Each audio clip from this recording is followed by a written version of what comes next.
An all-new episode of The Mitch, Lafon, and Jeremy White Show. Tuesday at noon.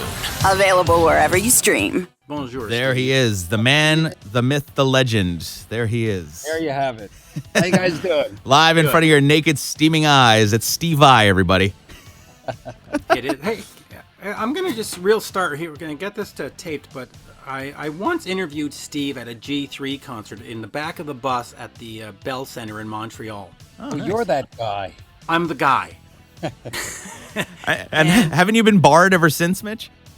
No, but I have to say, for the whole interview, I thought, wow, he's so rude. He's not looking at me. He's not talking to me. He's just playing on his computer. And when the interview ended, he said, I just wrote a new song. And I went, what? And he flipped the computer around, and he had actually been typing in notes while he was doing it. And I was like, wow. You were composing during the interview? That's insane. Well, he was composing during the interview. That's what you call myopic. Yeah. What a rude man I was. No, but I thought that, and then I saw what you did, and I went, wow. Yeah. What an amazing character. So wow. I walked away completely impressed by that and thought, wow, what a guy. Well, you'll have to excuse me right now because I'm actually composing. Steve's over here. He's like, yeah. It was just amazing because you then on the Mac, you had a little MacBook or whatever. You hit play and it played the whole song, and I got to hear it and I went, wow, that was in his head as we were talking. Wow. Like, when was that? It was a G3 show, so. Okay, so I was preparing scores that were I was planning on recording in Holland. Yeah, it's got to go back to like 2003. Mitch, you know what? He was actually taking the cadence of every word you said and basically orchestrated it. So you should technically get writing credit for that. I mean, I'm just going to throw that out there. No, but anyway, it was just the most amazing thing, especially after he hit the play button and you just went, wow. I was reharmonizing you. Yeah. Well, perfect. Anyway, there you go. I just wanted to start off with that because it was one of the most brilliant moments I've ever had in an interview. Thank you. Well, look, we're here to talk about Inviolate, brand new record from Steve I. It's available now wherever you get your music. I love the fact that on Apple Music, you actually have an animated album cover. The lights in the guitar light up and everything. It's really cool. I was checking it out last night, and this record, Steve, I got to say, it's by the way, it's so great to see you again. We met a couple of years ago in Montreal, and it was an awesome time. But this is the first time we're getting to actually chat face to face. So, right on. I was listening to this record, and it's so interesting to hear how your compositions have just gradually gotten crazier and more over the top as the years go on. It's so incredible to listen to. I mean, like, I'm sure you're tired of talking about the Hydra guitar and everything, but let's talk about it really quickly. So Mitch, in case you weren't aware, he has this new guitar called the Hydra, and it's basically 3 in 1, but it's not just 3 guitars. You got a harp, you got a bass, you got a guitar. Steve, talk about this whole contraption because it's madness. Well, you might have noticed I have a little bit of an affinity for the absurd. Yes. Right? Okay.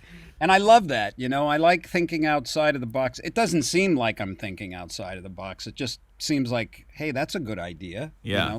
That's all I look for. Hey, that's a good idea. That's all you need. That's enough. And when you can focus on one thing basically that you love your whole life, you're gonna get deep. You're gonna expand your horizons in it from wherever you're at. And I've just been so lucky because I've got these great opportunities. I work with these great companies. They're all interested in kind of what my crazy ideas are. And, I've had multi-neck guitars in the past, but I never felt like I really utilized them in a piece of music appropriately. So that was the first thing I thought. And I thought, well, I've got the heart guitar, but that's played out. I don't want to wear a big red heart on. Why not? Big heart on. I don't want to get on stage with a big red heart on. There you go. In any event, I've had all sorts of triple necks and stuff like that, but I couldn't really use them as a centerpiece in a sense because my idea was to have an instrument that can do the bass, not the drums and the keyboards. I don't go that far. So I just thought I want to do that. I want to be able to create something that really looks well, first of all, I knew that whatever it is that I was going to write for this crazy guitar, it had to be an enjoyable piece of music without knowing anything about it, or seeing how it's performed, Yeah. Because or else then it's just a gimmick, It's just shtick at that point. It's a shtick, and I got to be really careful of that because I do shticky things, and I try to infuse them with musicality, though, and that's what I did with the Hydra. So I wanted a guitar that had a bass neck, a 7-string, and a 12-string, and these sympathetic harp strings, and I didn't know what it was going to look like, I just knew it was going to be kind of bizarre, but I was into steampunk fashion at the time. So this is like 4 or 5 years ago. That's how long it took, Wow. So I sent Ibanez all this steampunk kind of visual stuff and my idea, and the designers in Japan just went nuts, man. They're like, this is like their food.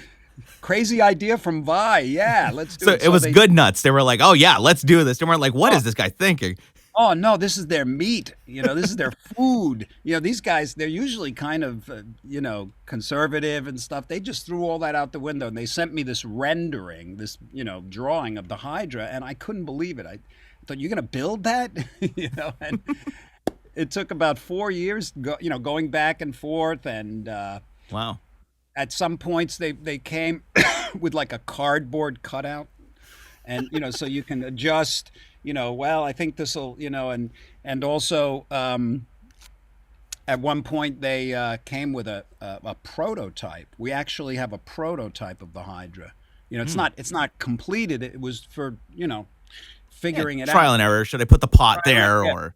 Yeah, but finally I received the guitar, and I just was stunned. I was stunned, and I was in fear. Because what am I going to do with this thing? I mean, I had the visual sort of, but when you go to apply it, it's like, what was I thinking? It's like, how do you even hold the thing up, How am I going to hold it? How am I going to, find the independence to make a melody sound seamless with all this other stuff going on? And then, the little voice came in and said, shut up, you got this, you got it. Just do it. Just start and just shut up and start, Yeah. So I said, okay, sir, and I just kind of, and then it just developed. And that's the teeth of the Hydra. You know what you got to do? You got to get one of the ZZ Top rotating belt buckles, and that's how I thought about that. I might poke my eye out, though. Oh, that's hilarious. It's crazy how you talk. I mean, like with these things, and then when you're going to record the song, I mean, "Teeth of the Hydra," it's the opening track on the record, "Inviolate," available now wherever you get your music. You're listening to that, and how do you compose a song around that? Is it the guitar that influences the piece of music, or did you have music that you were looking for an instrument to execute it on? Well, a melody is a melody. And that has, for me, that's always the idea, the wacky ideas, they might come first, but sometimes, but the melody for me has to be strong, and it has to capture the the emotional dimension of the song, So I had the title, Teeth of the Hydra. Teeth of the Hydra. I got the Hydra, and then I got the teeth. So what does that mean? What is that? And then I just started building the song around the image I wanted to create of the performance of the instrument, and kind of what the instrument meant. So I kind of had the melody, but I had to navigate the movement, because when you listen to the song, all the bass, all the 7-string, the 12-string, the harp, it's all one performance. So the way I did it was I started with a drum beat. I just put a scrap drum beat, and then I just like started with the bass neck, and then the 12-string, and I created like a little pattern.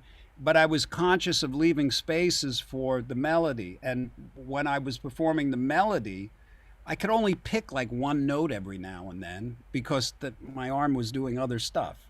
So I had to make an elegant sounding, seamless melody that didn't sound like it was being disrupted by all the other movement of the bass and the and it was really fun, it was really, because when you just start to do something that seems impossible, for you, it doesn't seem impossible anymore. And I knew that it was possible. I've seen other people do that kind of independence. And I knew, I didn't believe, I knew I could do it if I just put the time in. Yeah. You gotta commit to the time, but it's not a commitment, because when you have a vision of something that's really exciting, that there's no discipline required. Right. You just find yourself doing it, and then finally, when it started to come together, I'm telling you, man, it was heaven in a cup. Yeah. I can't tell you the feeling of performing a piece of music, especially on the Hydra, when you hit that sweet spot, when you hit that ultra zone, where you're completely connected. You don't have to. There's no thinking going on. That's the hard part. Do you have the fan blowing on you while you're recording, or is that only on the stage? Well, if I don't have the fan, I don't do anything.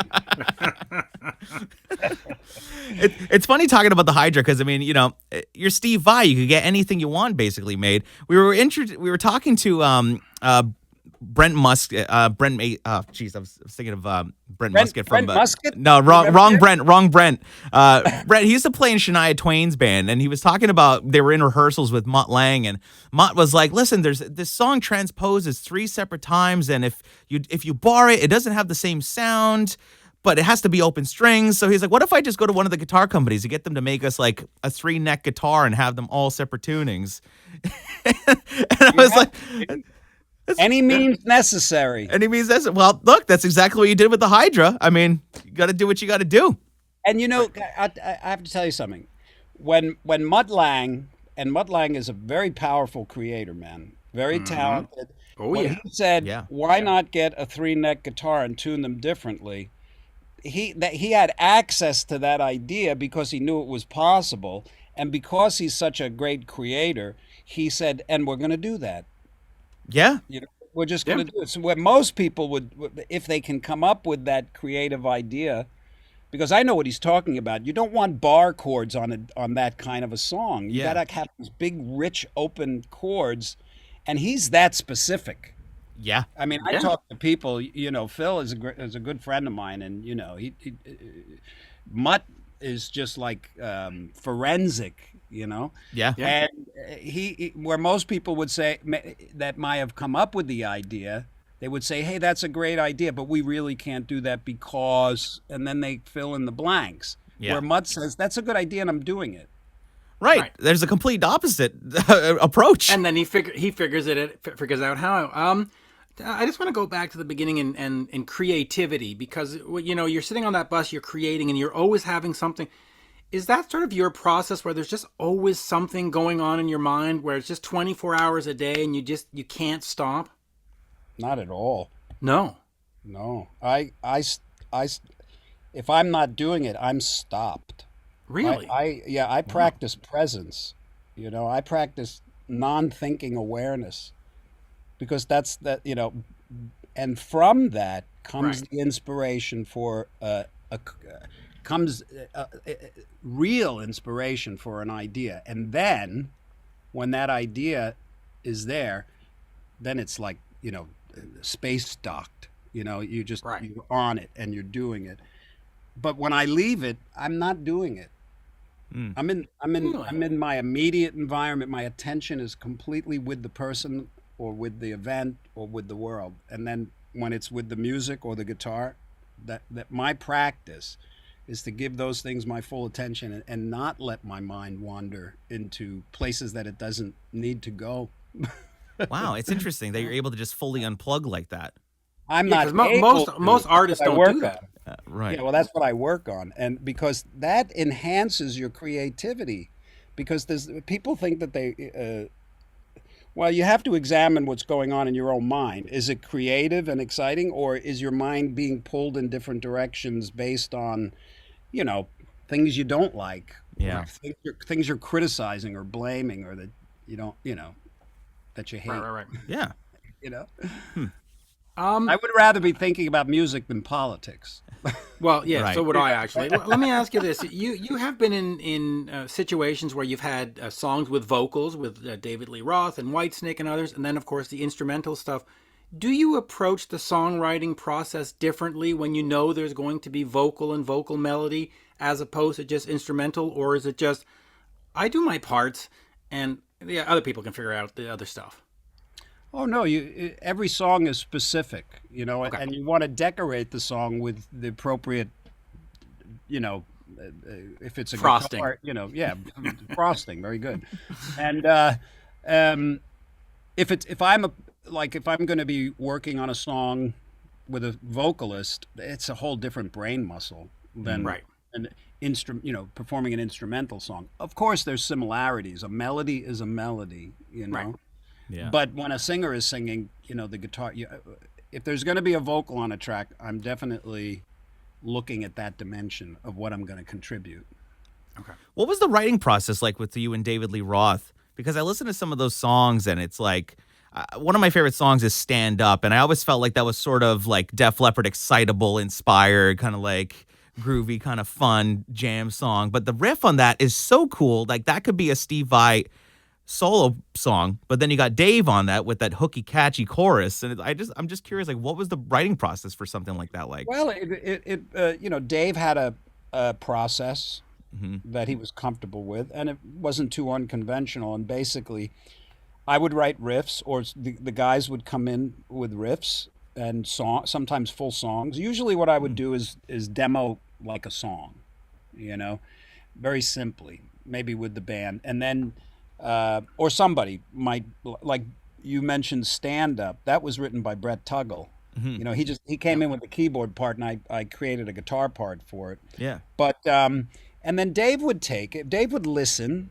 and there was something similar that I noticed in him as when I was working with Ozzy, and that's that these guys know what they like and what's right for them, and they know what they don't like and don't want. And that's refreshing because you're not messing around with anything. And I was in Dave's band, so I wanted to make music that he felt comfortable writing his lyrics on and stuff. And he was a great instinctual kind of a songwriter for his style, because you present a song and he'd listen to it, and maybe he'd change some things or make some, with the band, why don't we try this, or go to this here. But usually it was laid out, and then he would take a cassette of the song and go for a ride in his really cool Panama car. In the Panama car. Has to Yeah, be he'd the have Panama a- car. Yeah, Right. the red one. Yeah. That's right. Yeah, and he would have his driver, and he'd just drive around and write lyrics to listening to the music and write. So the you guys lyrics. would make a music bed for him, and then he'd try and apply melody and lyric to it. Yeah, that's pretty much the process. Wow.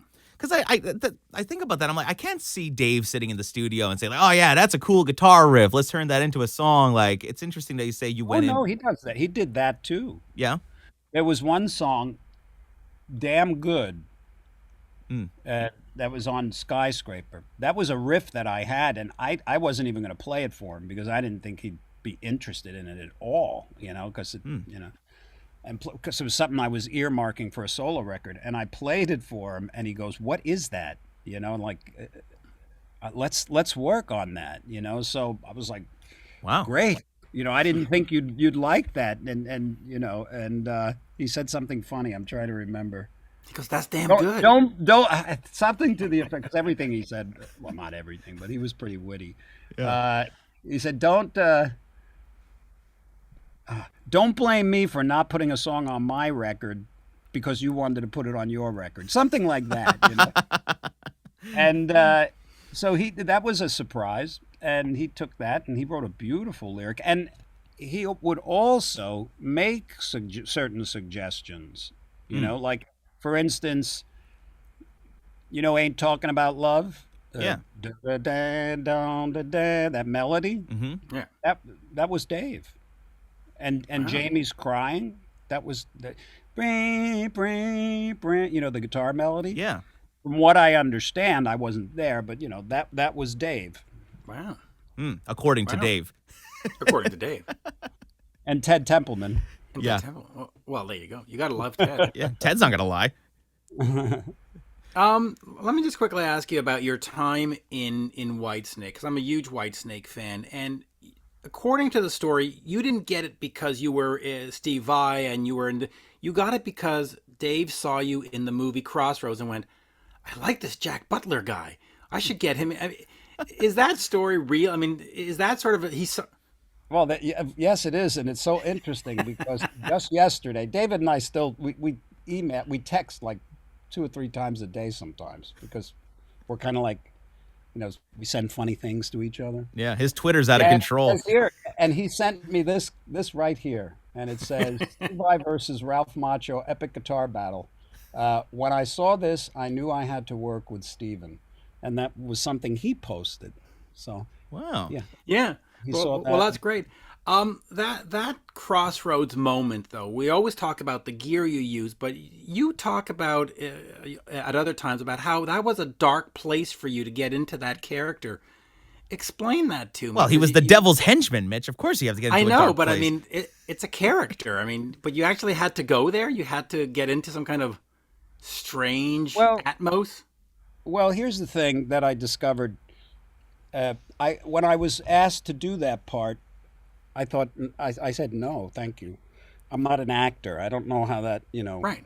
how that works, And but then they asked me again, and I read the script, and I realized that in a sense I am an actor in that I'm a performer.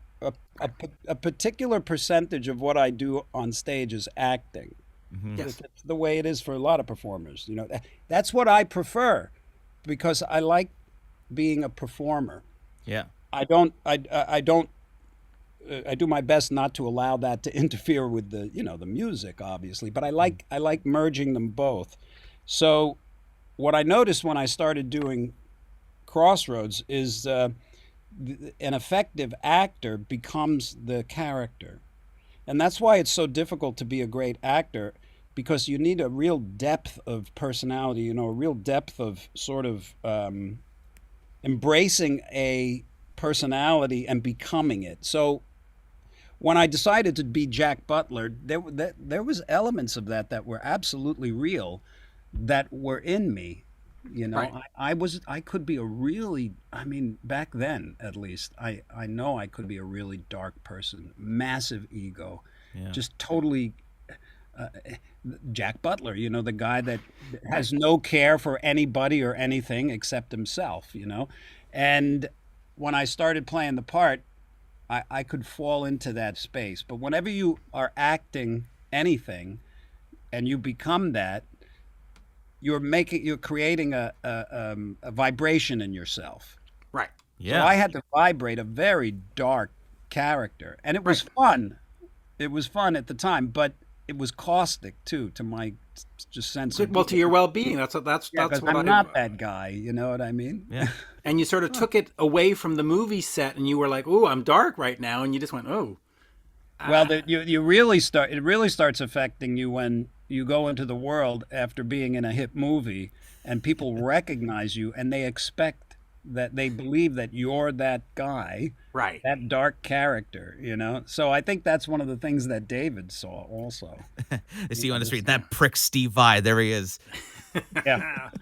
Anyway, Well, go for it. Well, here's a funny thing talking about Dave. I mean, back in the day, Dave had the infamous insurance policy on Little Elvis, and you just had to postpone your tour because of making pizza. Do you have a Lloyd's of London policy on your hands, Steve?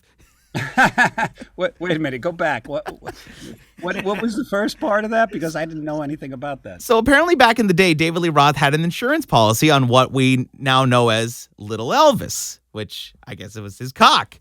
Yes, that's the rumor. That's the rumor. Do you know anything about that? No, that never rubbed off on me. Thank God. No, actually I do. There was a period of time where I did look into insuring my hands, and there was Lloyd's of London, but they were exorbitantly expensive. Yeah. Wow. You know what I mean? It would at this time, back then, if I would have done it 30 years ago, it was over $1 million a year. Oh my God. And I didn't need it. I didn't need it. You never know these things. Yeah. Right. Making pizza at home and you got to cancel a tour. I mean, You come never on. know. How do you like that? And let me explain that, because you know how press is. Oh, yeah. They take something and they run with it. Okay. So I had torn tendons and ligaments in my shoulder that took years to develop. And during the lockdown, I got it fixed. Sorry. Right. I got it fixed. And it was great. It healed, and then I made Inviolate. But it healed, in 2-3 weeks after a surgery like that. I could play the guitar, but it takes a year to really heal. Yeah. So 6 months into it, I'm thinking I'm doing great, and you forget that you gotta be careful. And yeah, I was pulling, not pulling a pizza out, but putting it in. And like you get those big spatulas. Yeah, you got the pizza play. Yeah, and I put the flour on the spatula, but it was really sticky dough. And I had Billy and Greg over. I was making pizza for them. And, Nice. So you weren't eating and smiling then. No, I wasn't smart. But I didn't realize I really did it. What happened was I just got really hard, and it kind of tore one of the retore. Oh man. But it wasn't so bad that I couldn't consider.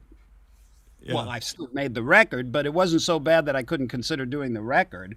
But I mean the tour. But then, as I was starting to prepare, and the Hydra is just one of these, it aggravates it. Yeah. It just got worse and worse, to the point where, the doctor said it's not going to get better. You're going to go out to do 250 shows, and you're going to be in trouble. Get it fixed now. It's a simple fix, and then go. So yeah, it was aggravated by the pizza incident, but it was it was kicked off by the pizza incident. And that pizza sucked. It was terrible. It didn't taste very good. Oh, nice. Dang. Too much hydration in the dough. I got robbed. You know what? That's a song inspiration right there. There's something musical there. The pizza incident. I got robbed. Yeah. I'll have to play it on the accordion though. Yeah. And Violet, brand new records available. I don't know how much time we have left, but just real quick, I want to talk about gear really quickly. Everybody talks about Eddie Van Halen and his infamous Brown sound, and he's the king of tone. I've always found Steve Vai's tone to be incredibly pleasurable to the ears, and I describe it as pleasurable because it's I have to do something about that. But no, I describe it as pleasurable because one of my favorite songs of yours is "Building the Church," and you listen to that melody, and the tone is just so it's like liquid sugar, like it just flows over the ears so smoothly, but it's still dirty and distorted. God, you're making me randy now. I know. And Liquid Sugar, what a great album title. That's a great song title. Yeah. But talk about how your tone has developed over the years. I mean, what's the biggest difference between your rig now versus, say, the recording the first couple of records? Well, you're always chasing that. You're gonna chase that your whole life, and every now and then you meet a little plateau, and you go, yeah, okay. Mm-hmm. But then you go, okay, how can I? And there's so many ways to dimensionalize your tone. People believe, well, there's external ways that can be very helpful, like the kind of amp you use, how you mic it. So many people don't understand. I mean, engineers do, but if you're a guitar player and you're recording something, you put a couple of mics up, you could be completely destroying your sound with phasing and these kinds of things. And then there's things that you can add that really dimensionalize it, such as organic room, like the real room that the amp is in. You bring that in, everything changes. And synthetic reverbs, they can do it, but they don't. I like the real room. Right. And then one of the things that I do is whenever I record a guitar part, I always record the DI signal, the direct signal that comes directly out of the guitar. Oh, wow. Because then I take that and I put it through this little box called a reamp that brings the line level to the point where then I take that and plug it into any amplifier I want and record that amp. So on any given song, such as Building the Church, there might be 2, 3, 4 amplifiers supporting the sound, and you pan one of them in one way. But you have to be real careful with phasing. They have to be perfectly aligned. So that's like some of the things that I learned as I went. Mm-hmm.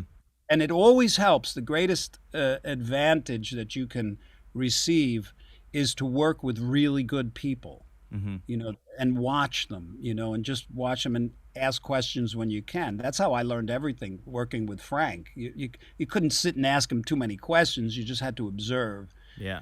And the tone is going to continue to develop. Right. Because it's so, you listen to a lot of the 80s rock guitars, and everybody wanted this like super over the top, distorted, like razor blades in your ear, aggressiveness tone. But your tone, it was just, like I say, it's so pleasurable to the ears. I mean, you listen to, For the Love of God, or, I Would Love to, and it's got that aggressiveness and the attack, but your melodies that you perform over it, they're not overly distorted, but they are at the same time. Like, it's like I can't describe the sound. Yeah, that's something that's deliberate, and it has to do with the fact that I stand on stage for 2 to 3 hours and bombard people with melody and solos, So if that isn't a pleasant sound, you're gonna have a lot of unhappy people. So I always it's very interesting, because every time I choose an amp, there is that sort of friendliness that I'm looking for, and if I show up to a gig and I can't bring my rig because it's like a one-off, and there's another amp there, a conventional one of the ones that you mentioned that has all the razor blades in it, like a Marshall or something. JCM 800 from JCM 800. SIR. They're fantastic amps for a particular use, but when I show up and I see it for me, I'm like, oh, yeah. I don't play them well. They don't sound. They're nothing. I can't deliver. But that goes back to the old question now: is it the player or is it the gear? Well, it's always the player, because it's the player that chooses the gear. Yeah. If you're hearing something, it's always the player, because the player is chasing the tone that's right for them. Mm-hmm. For them, and you will navigate to those things that your inner ear is telling you sounds good for you, and then you all of the tone is in your head in that respect. Yeah. And of course, when you reach for the tone knobs, or you choose something to enhance that tone, it's still coming from your desire, what you're reaching for. Yeah, and a lot of people don't know what they're reaching for, but a little secret: if you imagine what you want it to sound like if you can imagine what you want it to sound like, and I'm not necessarily saying I want it to sound like Edward Van Halen or something like that, if you can actually hear it in your head, actually hear it, as opposed to saying I want it to sound like something, but actually hear it. What you're hearing in your head is your tone. Do you know what I'm saying? Yeah, how that works? And then you externalize it by finding the things, and of course the gear and all that has something to do with it. Of course, but it only has to do with it because you chose it. Yeah. Well, it's like, look at Def Leppard and doing Hysteria. I mean, they could have used any amp in the world, but they went with the Rockman, because it was right. It was right for the record and for the music. Yeah. The record. There you go. Yeah. Well, listen, Steve, you've said a lot. There's a lot to digest. We've learned a lot today. I talk a lot. and we could easily do another half hour, but hey, whatever. Well, I got press all day, so I got to jump. We're going to let you go. Cheers. Inviolate, brand new record. Pick it up now wherever music is sold, and catch Steve on tour later on this year as well. Everything you need to know, just visit vi.com. It's all up there. All right. Thank you so much, guys. Merci bien. It was great to chat. We'll see you soon. Oh, you know what? I wanted to mention one thing. Yeah. Yes. This first U.S. leg that I'm doing, I didn't book any Canadian shows because I always come back and do a second run. Mm-hmm. And usually when I book Canada, I'm like, you pop in here for a few shows, and then you go across and you pop in. I wanted to cover like every territory in Canada that I possibly could, so I'm reserving that. And when I do come back, next year, it's going to be. And it'll be easier with the COVID restrictions to not go in and quarantine and come out and quarantine and go in and go. Do the whole thing. What a pain in the tuchus. Yeah, I'll say. All right, gentlemen. Thank you so much. All right, Steve. We'll see you later. Bye-bye. An all-new episode of The Mitch Lafon and Jeremy White Show. Tuesday at noon. Available wherever you stream.